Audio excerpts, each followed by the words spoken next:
In this episode of the Motorcycle Adjacent podcast, we're going to talk about getting back on the bike after injury and an amazing ride that I took recently with Untamed Ride and Trekkie Moto.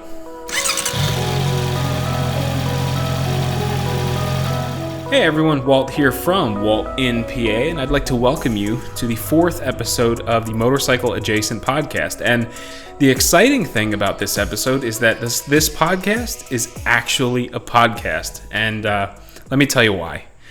So, I guess it was a couple of months ago, I decided that I wanted to do more of these long format videos and basically brand them as a podcast. They were intended for my YouTube channel, WaltInPA, and just one day I decided to record a long video. It wound up running like 30 minutes, and it was a lot of fun. It was easy to edit. It kind of rejuvenated me a little bit to get away from I don't want to call it the monotony of the traditional podcast, but it just felt like something new, and I've really enjoyed recording each episode since.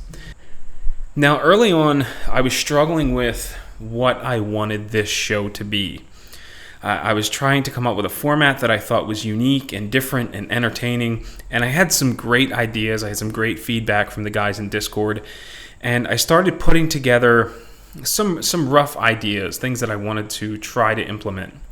And one of the first things that I did was I started generating show notes for future shows with, this what I thought of as a unique idea in mind, that, the centralized point.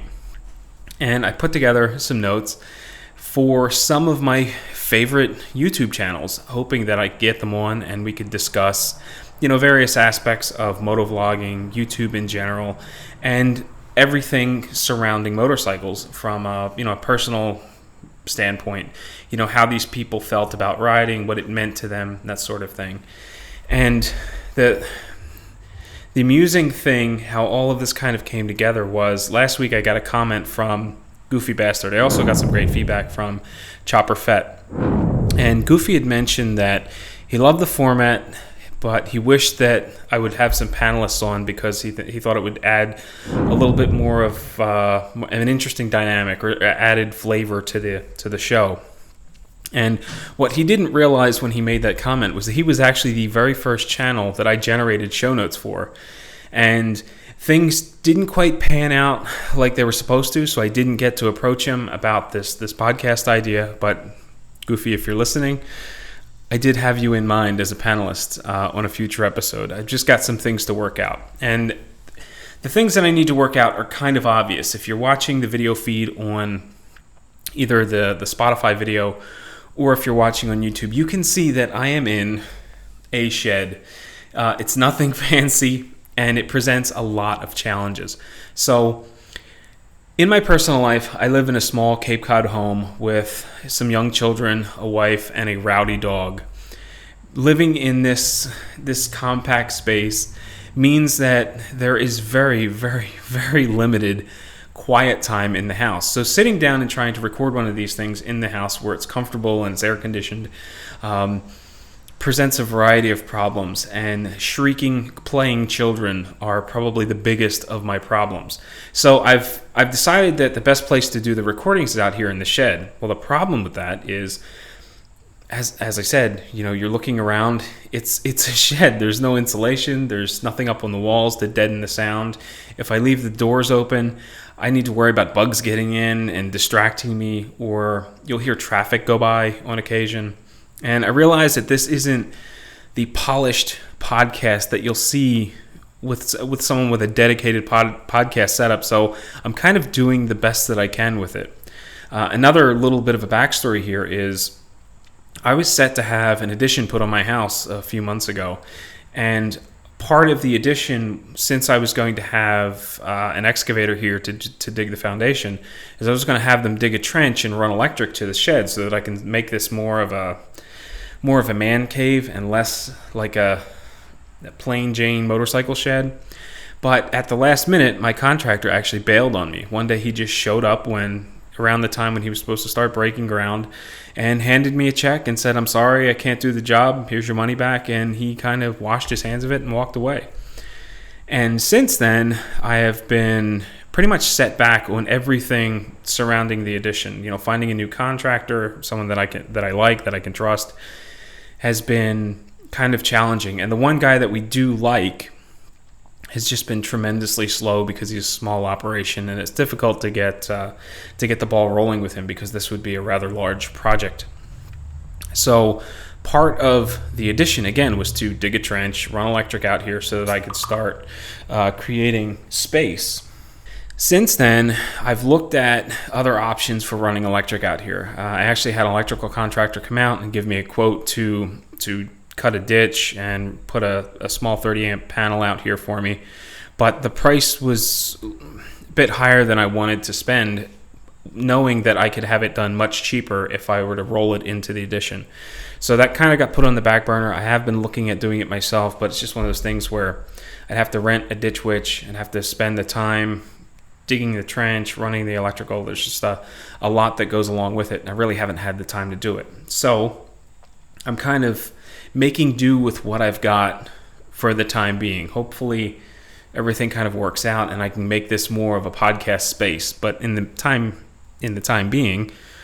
time being, I should say, again, I'm doing the best that I can.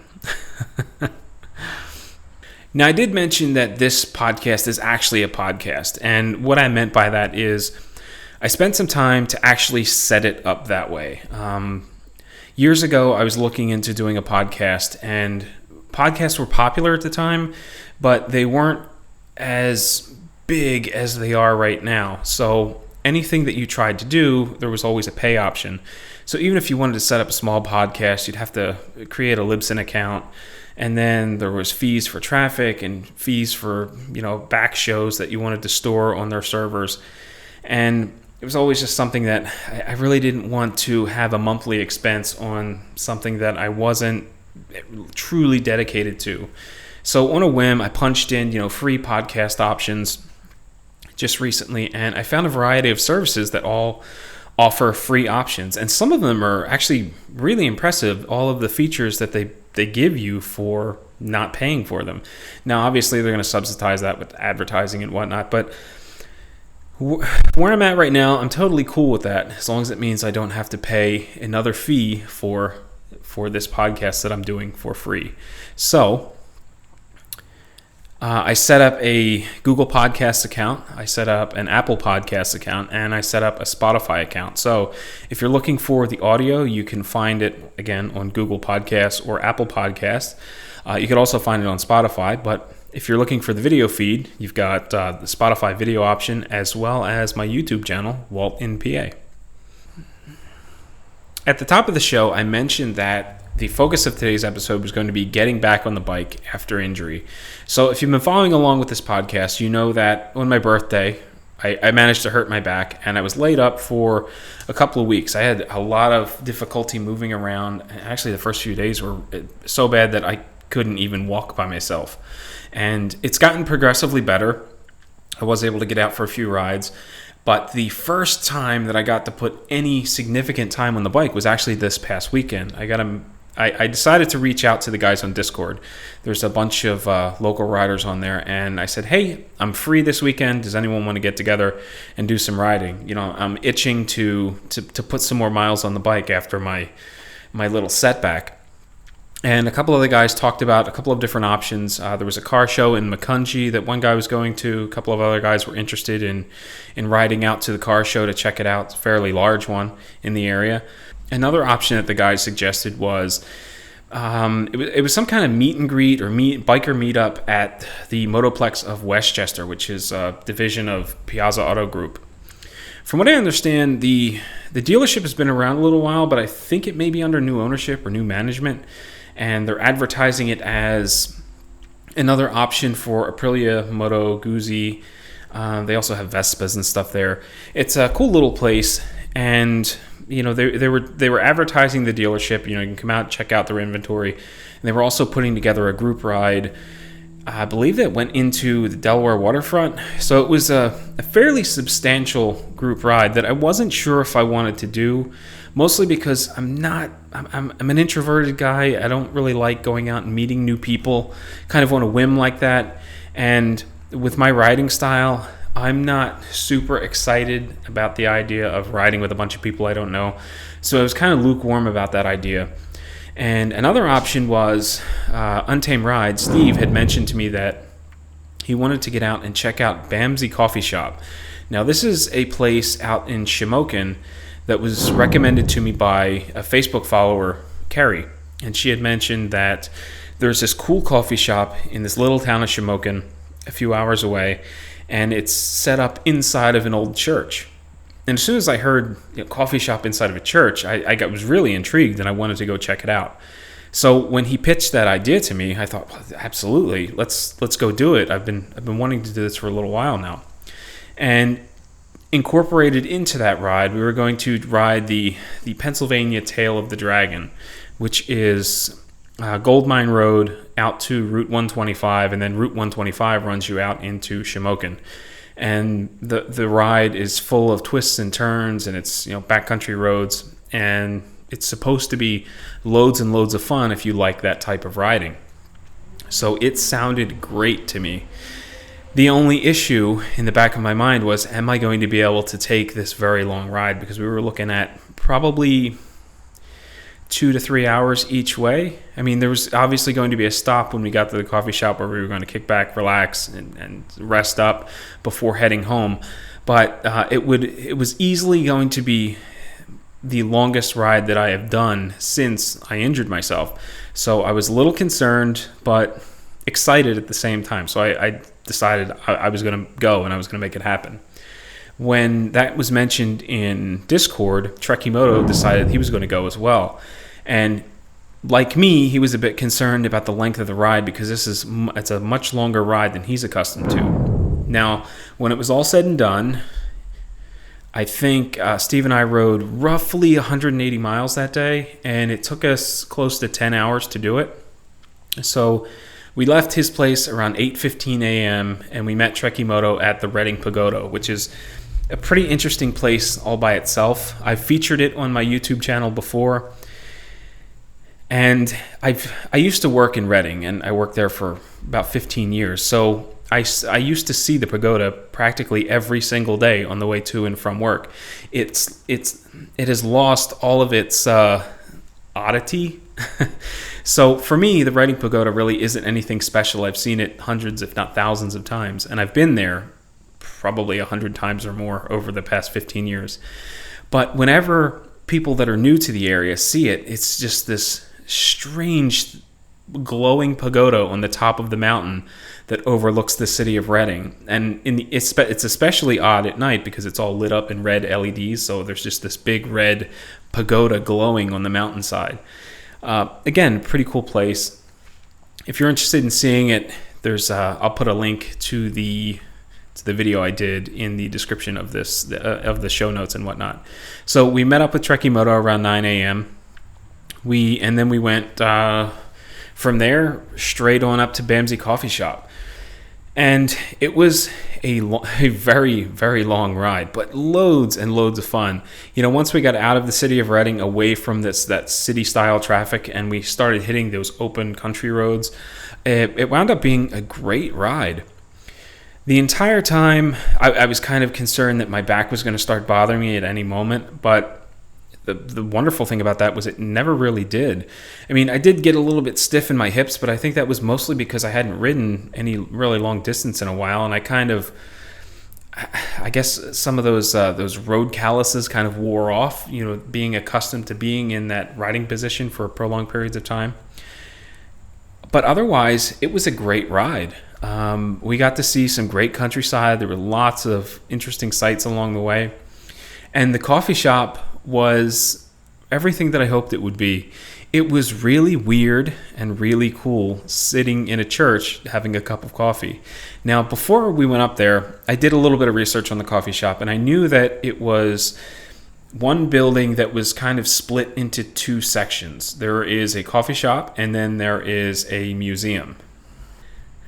Now, based on the photos I was looking at, I was under the assumption that they were two independent businesses. There was a museum on this side and a coffee shop on this side, and I kind of thought they were separate. Well, it turns out they're not really separate. The museum is kind of part of the coffee shop.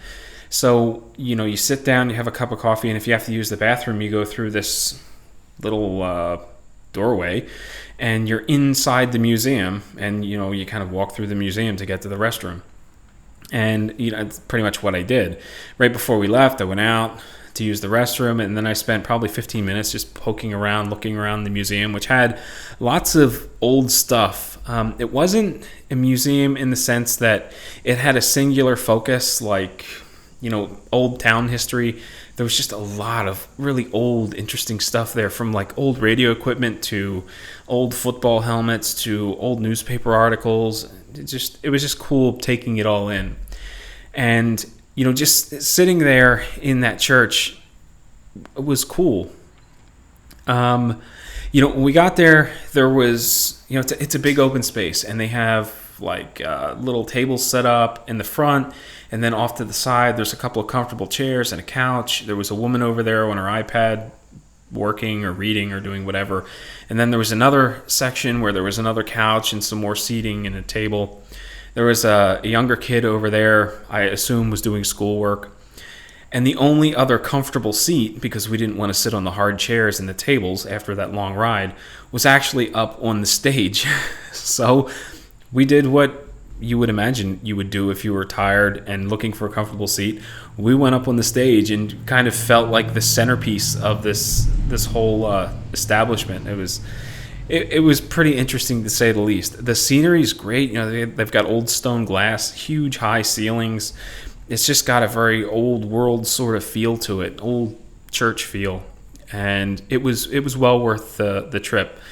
The funny part of it, though, was a few months ago I went on a ride with Steve and Steve's wife, and we went out to see the Iron Man sculpture, which is It's the 1960s version of Iron Man, and a local artist created this thing and put it on display outside of like a scrapyard. So we rode out there, we saw it, and it was part of our roadside attraction tour, and it was a great ride, and we weren't ready to be done. So we were looking for other roadside attractions, and we wound up going further north into Shamokin, where we turned around and came home. Well, the place where we turned around was literally like a quarter mile from the coffee shop. So we were practically there previously and just had no idea.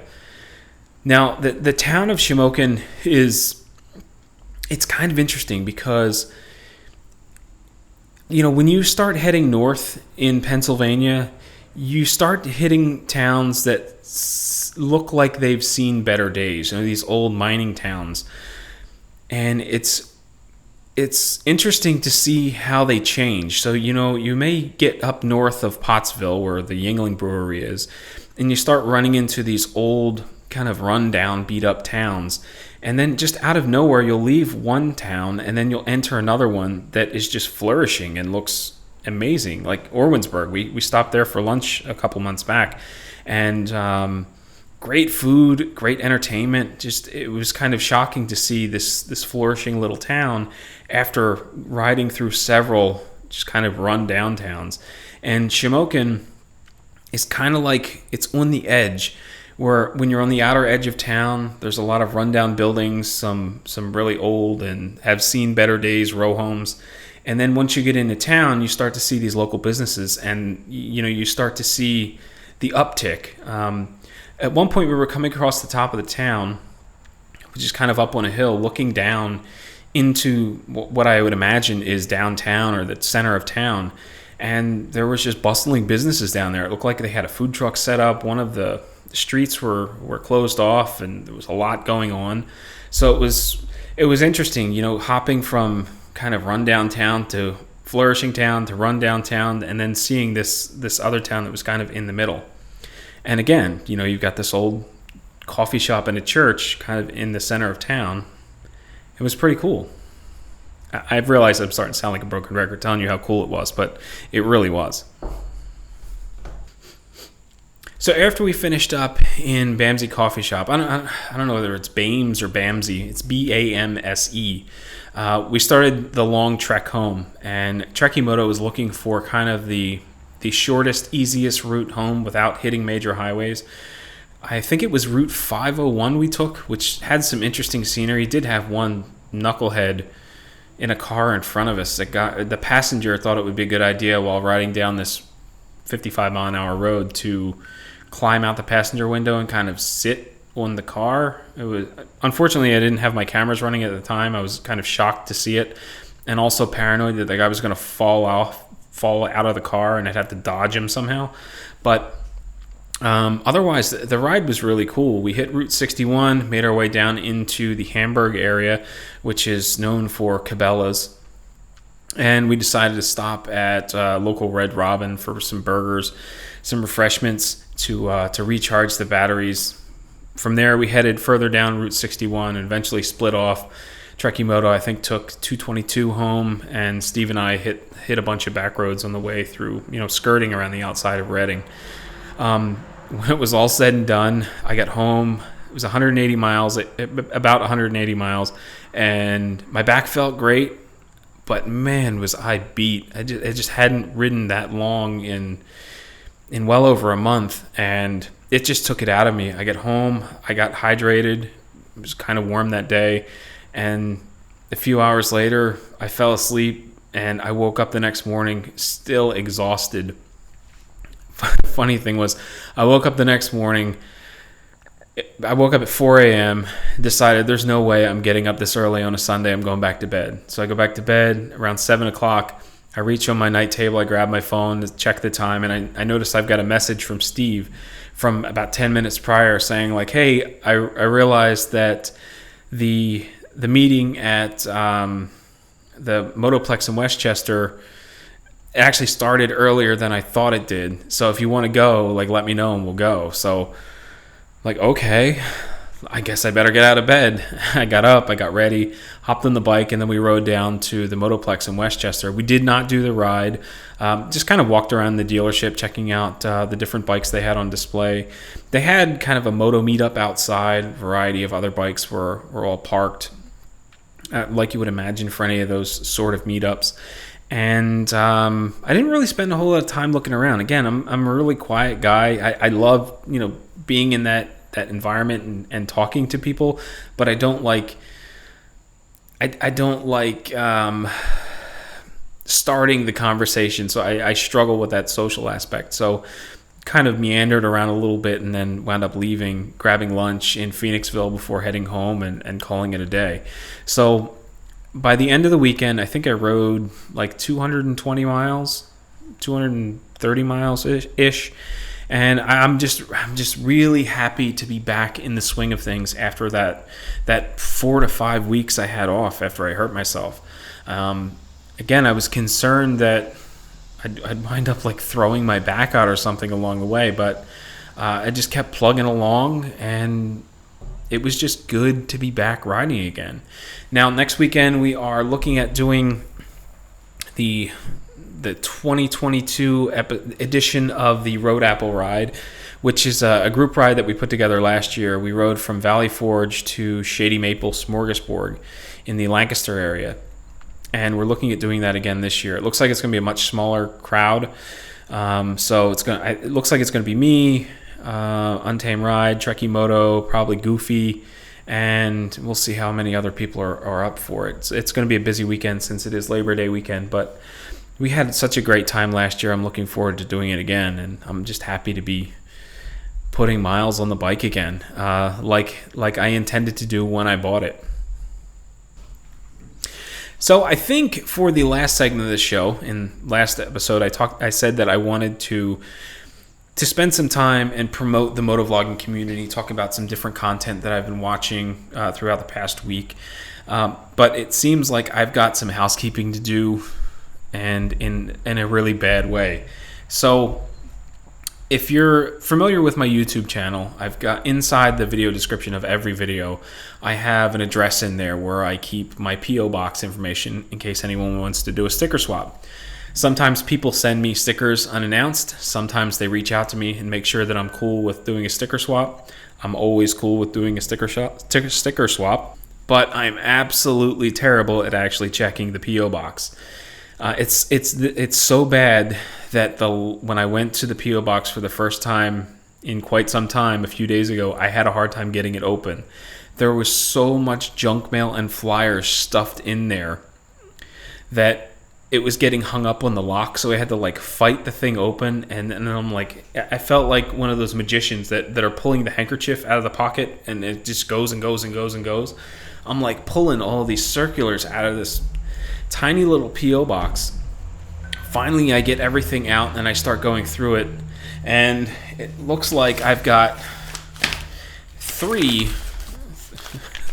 sticker swaps that are way overdue. So I wanted to kind of go through some of the mail that I got and, you know, promote some of these channels. The first one that I got, and it's probably the oldest, comes from John DieHard McLean. I've been watching DieHard's channel for a little while now. He's got a Yamaha 125. He's out in Scotland. I believe he's also got a Honda CB500F. I think it's a 2018. I'm not entirely sure. But he's got a great channel. I enjoy watching it. He's a cool dude. He's done a couple of challenges that other motovloggers have jumped on. Challenges that I wanted to do, but kind of fell by the wayside, especially when I wound up hurting my back. So I've got some stickers here from John, and I'd really love to show them to you. So he sent me a note that says, "Hey Walt, thanks a lot for sending me over a few of your awesome stickers, and here's a few for yourself." Now, not only did he send me some stickers, this one is North Coast Scotland, or North Coast 500 in Scotland. He sent me some of his own channel stickers, some DieHard John McLean stickers, and yeah, I'm like holding my hand up in front of the camera trying to get it to focus, but with the ring light, you're probably never going to be able to see the actual sticker I'm holding up. Another really cool thing that he sent me was this small pin, which I am most definitely going to find a place to put it. Very cool. Thank you very much, John. My apologies for the massive delay in giving you a little bit of a shout out here. Again, it kind of landed in my P.O. box, and I'm terrible when it comes to actually checking it. Now, the next oldest one that I have comes from Skipshift, and I feel especially bad about this one because I knew that it was coming. He reached out to me on Instagram, asked me if I'd be willing to do a sticker swap. I said, absolutely. You know, give me your address. I'll send you some stuff. And then I wound up hurting myself, and this whole month went by, and I totally forgot to check my P.O. box. And yeah, terrible motovlogger that I am. This is way late. So he says, "Hey Walt, I've been enjoying your videos and seeing your experiences with the MT-09. I recently got a 19 MT-09 and I'm having a blast with it. Thanks for the sticker swap. Ride safe. Skipshift." And he sent me some stickers and a poker chip. I love these poker chips. I actually bought little display pouches. They're for coins you can put in a binder, and I like keeping all this stuff together so that I can page through it on occasion and check out all the cool people that I've met along the way. So again, Skipshift, my apologies for the massive delay in getting back to you. I did send your stickers out just the other day. Sent them along with my taxes. Sent out a bunch of stuff all at once. So if you're wondering, like, where the hell are my stickers, man? They're on the way. You should have them in a couple of days. Again, my apologies. And the last little envelope I got was from Kraken's Garage. Now, I've been watching Eric's channel for a little while now. He's just a very laid-back, fun guy. You know, he'll put little fish and stuff on the screen while he's talking to kind of break things up. It's just he's just got a very laid-back, fun channel that I enjoy watching. And he's got some excellent content, reviews products, goes over various things about motorcycles, does motovlogging. Just, again, really cool channel all in all. And Eric says, "I hope this note finds you and your family in good health and spirits. I just wanted to drop in and say that I really appreciate your channel and content. I hope to see you on the road someday headed for a covered bridge." Thank you very much, Eric, for the letter, for the stickers, for the little wristband that I fully intend on wearing. And I also dropped some stickers in the mail for you when I paid my taxes. Unfortunately, I didn't realize that you sent me stuff. So if I failed to mention your sticker swap in the letter that I sent you, my apologies again. I wrote it before I knew you sent me anything, and I really appreciate it. Eric, keep up the great work. I'm looking forward to seeing more of your content in the future, and that goes for everyone. Skipshift, and John DieHard McLean as well.